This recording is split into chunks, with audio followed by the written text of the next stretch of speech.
Hello, everybody. I'm sure we'll get joined by a few more people as we move on. For those of us that don't know, joining, she was texting for the code. go ahead. So for anyone who doesn't know the two of us yet, this is Jeff and Elizabeth Vaudrey, the owners of Tipplers. And thank you for joining us tonight for this tasting of the Montes Alpha Series Malbec.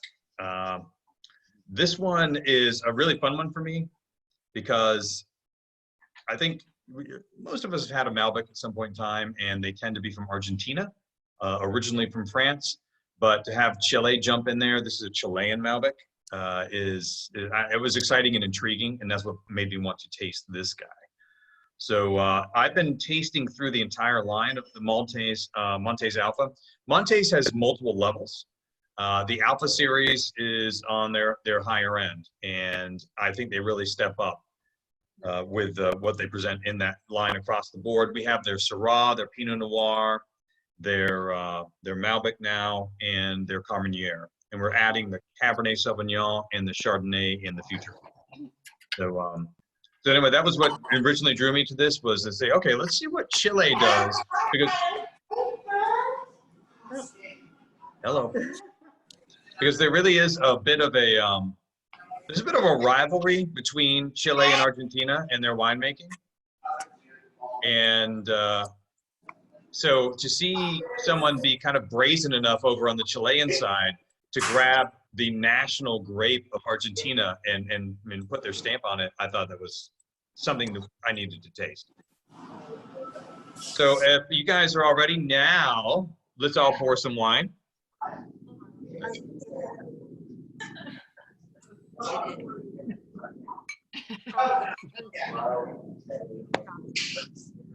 on a moment, guys. Trying to get it to stop the share. Do you have anything on your desk? Yeah. All right. Okay. All right. So here we go. Let's pour some wine and then start talking about this guy and enjoying it. I didn't have to use my teeth this week to get the cork open.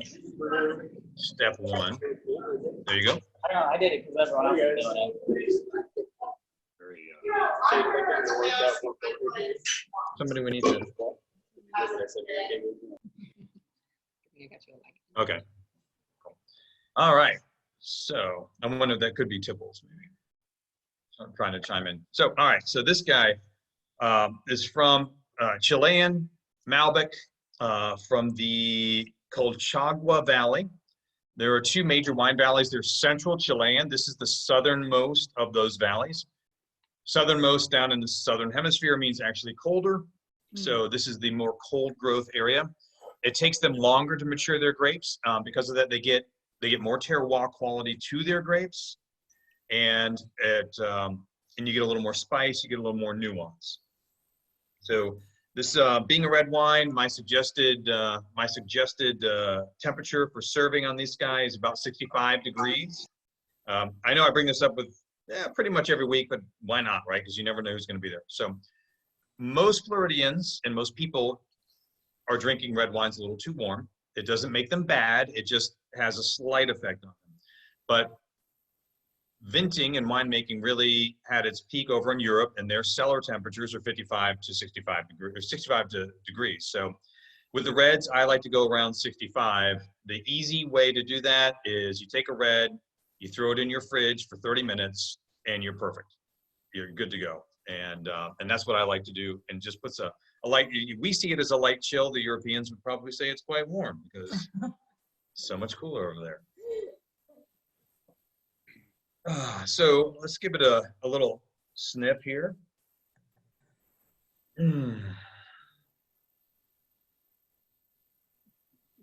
Now, Malbec is kind of known for blue fruits, a lot of blueberry and chocolate quality when it's from Argentina. I get a different quality from these guys. I get more red fruits, kind of a cherry plum quality going on, and a little bit of a snap stem, which Chile gets a lot of, because it's cooler, they get a lot of pyrazine. So that is basically something that can taste like bell peppers, green bell peppers. Cheaper Chileans are loaded with it, which I think is entirely distracting to me. I don't find that to be the case with here. I get a little bit of like a quality, but I wouldn't say I'd go bell pepper. What do you guys think?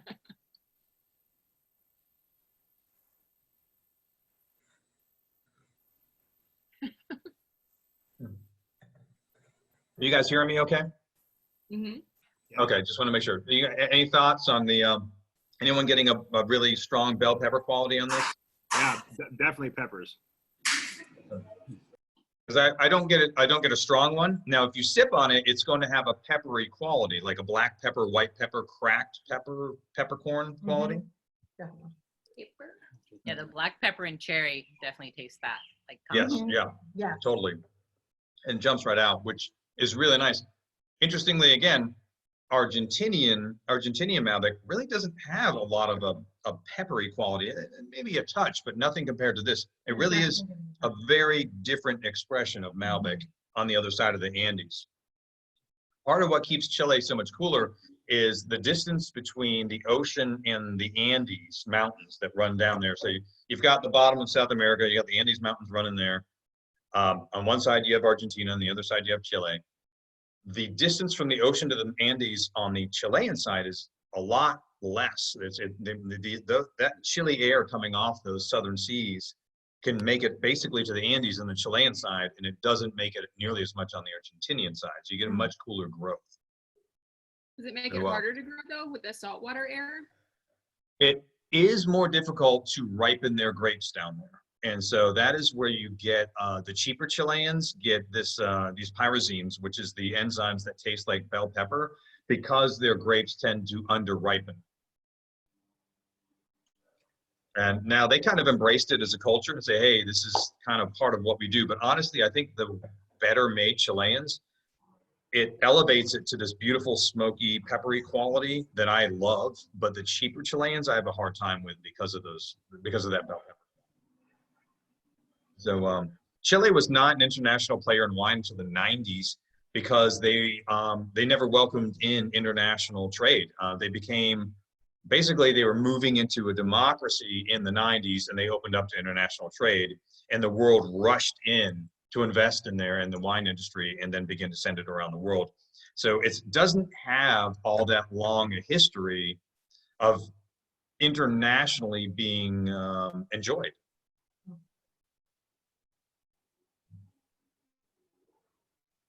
It's definitely spicier than any of the wines we've had so far. Mm-hmm. Right? Yeah, it really has. It's interesting because there's a combination of spiciness in there. There's a little of that traditional Malbec spice, which is more of a baking spice. So you can get kind of an anise allspice quality, but it's really sharpened with that peppercorn quality, jumping up and kind of elevating it. And so after you get past the fruit, the mid palate to me is really about the spices, and they play with the tannins and they tingle across your tongue. I was gonna ask Myra how she felt about the tannins in this one. I was just saying that. Tannin analysis, here we go.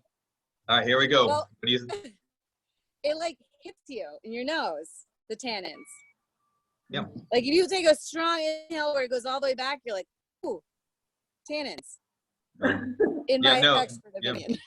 Yeah, there's significant tannins in this wine.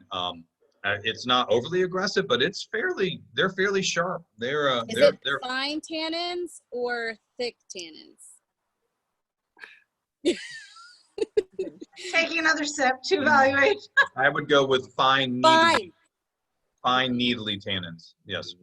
You're getting better, Jeff. You should be proud. Yes. Yeah. I would not describe this wine as velvety at this point. It is very much it's on point and prickly across the palate. It would be really good with several meat dishes, like we talked about with whether it's This is steak and ropa vieja. ropa vieja would be amazing with this. We say some Boston butt would be really good. Brisket would be excellent. Something with some charcuterie. Yeah. You guys. Nice. You have the candle? Next week. So, and this wine is not 100% Malbec. It has 5% Cabernet Sauvignon in it. And to me, on the nose now. Give it another. Yeah, it's smelling more. I'm getting a cedar quality. Yeah. That cedar quality is going to come from the Cabernet Sauvignon. I do get that. Yeah, I get notes of cab now that I didn't before. And because this is this really nice cold growth Malbec, it plays well with the cab, and they boost up to a very cab-like quality in this wine, which is interesting because going to a different wine we have in the store right now, but I'm going to tell you about it because it's a really cool one. So the Lion Tamer series of wines, they use Napa Malbec to tame down the Cabernet Sauvignon tannins in there. They call it, it's the Lion Tamer is to tame down those tannins and make it much more velvety. But you go up to Napa, and Napa is just, it's warmer than Chile where this is. So in this case, we have this really tight Malbec that's being enhanced with a, kind of a tight, grippy cab to get the overall kind of a robust wine rather than, getting it to smooth out.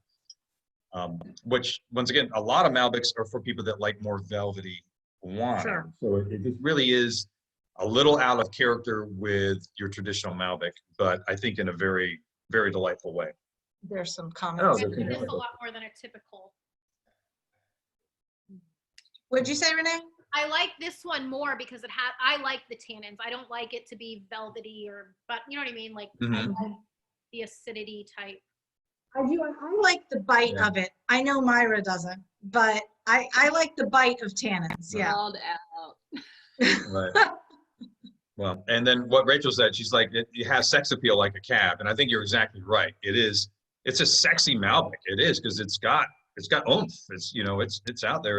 It's not there to chill you out at the end of the day. It's there. You can pair this with some big foods, and it's just, I do think it's got a beautiful extraction level. The color is deep and gorgeous, and it to me, there were some really well high-end grown Merlot from Napa Valley that I call a Cabernet Sauvignon drinkers Merlot.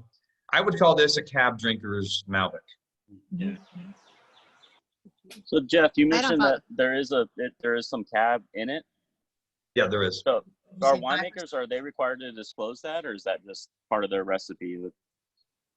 It depends on where they're from. And to be honest, off the top of my head, I can't remember. I remember the regulations for California and some of those areas, but I can't remember if they're required to or if they just chose to on this guy. Is France where they have like strict regulations if you can only grow this grape here and this grape here, or is that Italy? No, that's France. That's France. Okay. That is France. But they still don't control the percentages. Okay. Mhm. So He's told me before, and he can correct me because, he tells me a lot of things. Sometimes I remember when he tells me a lot of things about beer and wine that some of it's retained. But in France, there are certain regions where you're only allowed to grow this kind of grape. So if you want to grow a different kind of grape, you have to be someplace else in France. So, but this isn't France. No, but they are, speaking of France, good point, Okay. because Chile are basically, what they wanted to do was recreate Bordeaux, France in their Okay. winemaking. Chile specializes in what's called Bordeaux varietals, Bordeaux blends. The original red blend for the world came from Bordeaux, France, and they are Merlot, Cabernet Sauvignon, dominantly those guys, Malbec, a little bit of Carmenere, and a little bit of Cab Franc. Those are the major ones. There are a few other minor guys that can pop in there, but generally that's what they use, and that is what Chile uses. So Chile's number one thing that they're known for is Carmenere, and so I think this is a really interesting story about Chile. Is Chilean Carmenere was not on purpose. So what Chile decided to do was specialize in Merlot. And so they had someone go over and they grabbed clippings of a nice high-end Merlot from Bordeaux. And they brought it back and they began propagating it throughout the country and making wine. And they made it for a long, long time. And it wasn't until the 90s when the rest of the world came in and began drinking their wine that people said, this doesn't taste like Merlot. I'm not quite sure what's going on here. And they ran a genetic test and they found out that the guy that was sent over accidentally grabbed Carmenere. And now Carmenere is down to less than 5 hectares in Bordeaux. It's almost never used anymore. It's almost on the edge of extinction there. And they accidentally became the world's repository for Carmenere in Chile. But they thought they were making Merlot until the 90s. Okay, wait. We have to have one. Huh? Yeah. Mhm. Here's my boy. So then he came over to say hello to both of us. He's getting grayer. It just looks like it. He's an old man. He's 12 and a half. It's true, but that was mostly just shine. It's like I'm kind of overblown. I don't know if we look overblown to you guys, but I look a little. We're trying to figure A out. little bit. Yes. Yeah. Yeah. A little It's bit. so Jeff just got a new computer, so we're thinking maybe it's something with that. Yeah, We'll we'll get it adjusted. In the Yeah. meantime, I have no wrinkles like I'm 20. Yeah, I can't Right. see some of your eyes. I used to see these little blue spots Yeah. and a white. Anyway, we'll get it worked out. But so I've heard some positive comments. Any criticisms? What do you guys think, Brenda? I like it a lot. Oh, good. I think it's a good summer barbecue wine. Oh yeah, good call. It Yeah. would go great with that, including with just a burger. You Right. could go. This thing could handle like a burger with blue cheese and bacon. It can handle the whole thing. I mean, if you like blue cheese. And I do. We just I had think I'm gonna go with hot wings. We I don't just- know. It's got a pepperiness to it. I like it. Mhm. we just had pulled pork sandwiches for dinner. And Oh yeah, there you go, Chris. it was very nice. Excellent. Yeah, that's a good call.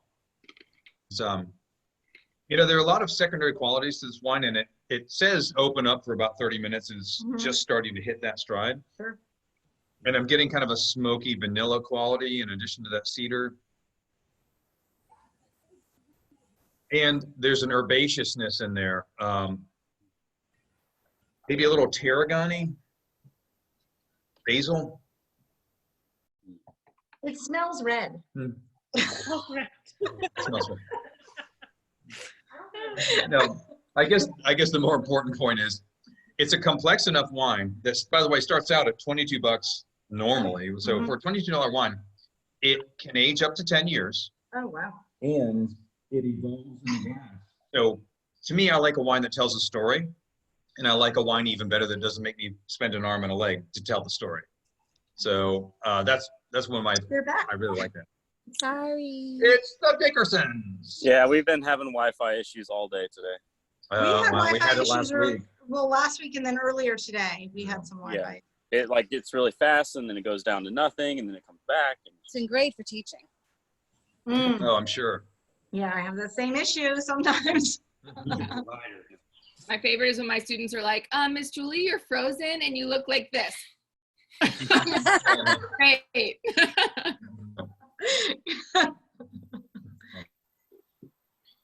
Well, want to do a toast, stop the recording, and then just enjoy talking?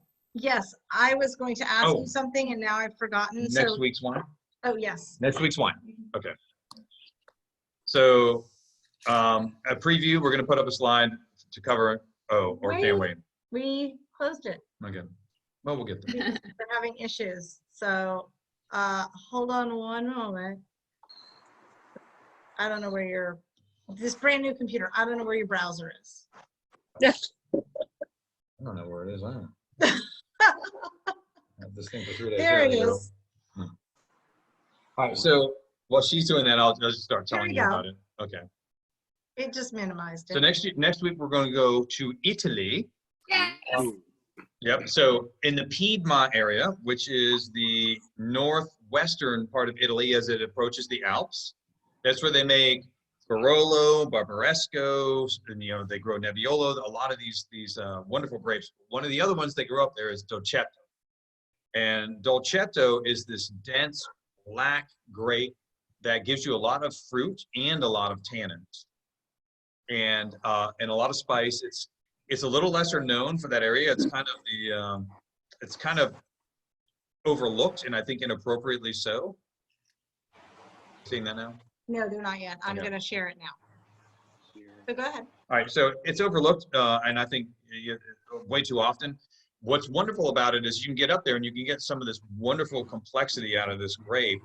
And you're talking in the 20s where the Barolo is going to be $60 and up. Barbaresco is $40 and up. Anyway, I think it's a great deal from that area. It gives it has a lot of character. It's a little more U.S. palate friendly in general, in my opinion, because it is a fruit forward grape for the Italians. Because if you get to like a Barolo is a great example. Those are like spice floral dominant, not fruit dominant. And Americans are used to, hey, here's some strawberry, or here's some cherry, here's some plum first, and then getting everything else second. And I think some of the old world wines can be a bit challenging, but this guy is just a delight. So this one also matches with almost all the exact same meals from this week. Darker meats dishes, but really good with roast vegetable dishes like roast eggplant, tomatoes, garlic, roast mushroom. Like if you were to do a treat a mushroom as a steak with some with some sharp Swiss on it or something, it would be amazing with that too. So anyway, some ideas for next week, and I hope you guys are intrigued and that you will join us for the Viverti Dolcetto di Alba, because it is worth it. It's great. And You practice that. additional interesting point on this wine that we're featuring next week is not normally even available in the state of Florida. Opici is my distributor for this wine, that wine, the Viverti, and they were nice enough to bring some down from New Jersey, where they don't even normally sell it in the state of Florida, so it will only be us that are drinking it. Oh, awesome. Is it because of the restaurant thing that you were talking about last week? Is this that they're not serving it, or? No, this one's just because but once again, you know how I said the Dolcetto is kind of an overlooked varietal. I carry their Barbera, and I carry their Barolo. But this one, once again, it was overlooked, and they thought they weren't going to sell enough, so they didn't bring it in. But luckily, I have some connections. I'm just saying. I pulled a few strings, and brought it down, and we got it done. Capiche. You guys want to cheers, and we'll stop the recording, and then we can stay. So, thank you all, All for right, thank coming you all for tonight. coming. Thank you. And hopefully you'll join us next week. Sláinte.